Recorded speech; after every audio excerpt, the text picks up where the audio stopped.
Hello મિત્રો, કેમ છે? મજામાં મજામાં જઈશો. આપણે આવી ગયા છીએ માળનાથ મહાદેવના દર્શન કરવા. તમે લોકો છેલ્લે સુધી જોડાયેલા રહેજો, આપણે અંદર જઈને દર્શન કરીએ. આ મંદિરનો અંદરનો વ્યૂ છે અને આ પંખીઓના નાના નાના ઘર ને એ રાખેલા છે. અને આ મંદિર ભાવનગર ડિસ્ટ્રિક્ટમાં માળનાથ મહાદેવનું મંદિર છે. આપને મહાદેવના દર્શન કરી લઈએ.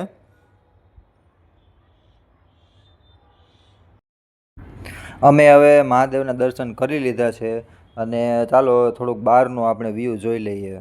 આ બહારનો વ્યૂ છે, ચારે બાજુ ડુંગર ડુંગર છે અને હરિયાળી હરિયાળી જ છે. આ એક પાણીનો મોટો કુંડ છે અને અહીંયાથી આ એન્ટ્રન્સનો ભાગ છે. અહીંથી આમ અંદર મંદિરે જવાય છે. બારે એક ઉપર ડુંગર હતો, ત્યાં ઉપરથી વ્યૂ જોવા માટે હું ચડી ગયો હતો. અને વિડીયો કેવો લાગ્યો કોમેન્ટ કરીને જણાવજો અને સબસ્ક્રાઈબ કરી દો.